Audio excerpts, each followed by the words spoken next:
No one told you this, but the job you're preparing for right now might not exist in a few years. And it's not because of a recession. It's because of something much bigger. Artificial intelligence could reshape not just jobs, but entire local economies. In 2026, the U.S. layoff landscape has been dominated by a significant AI pivot. Oracle is laying off thousands of employees.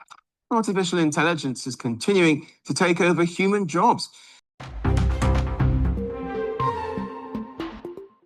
Jobs are not disappearing all at once. They are disappearing piece by piece.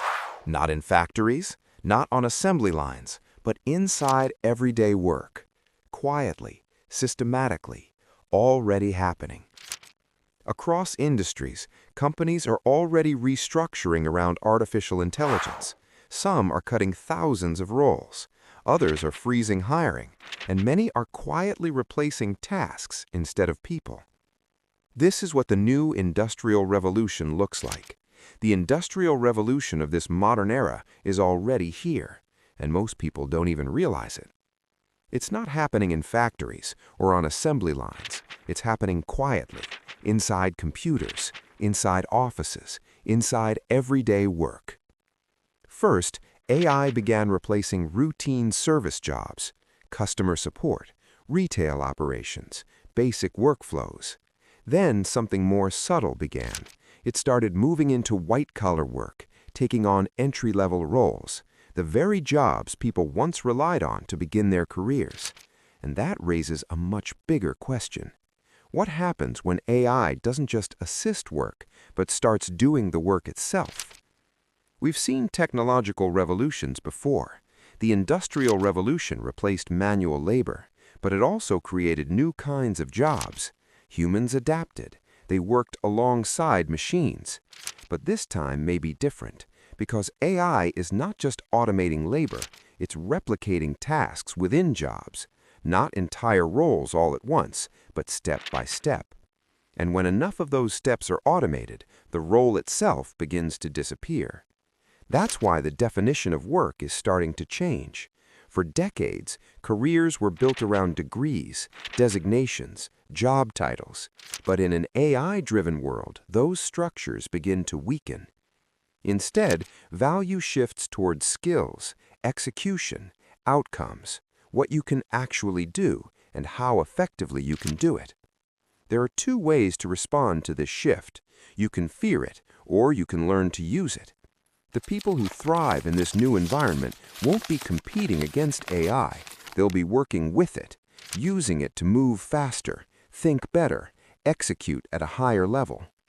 AI doesn't just replace workers, it amplifies the ones who understand it. Even in the most aggressive automation scenarios, some skills remain difficult to replace. Not technical expertise, but human capability, resilience, creativity, empathy, self-awareness, curiosity, the ability to guide, teach, and lead.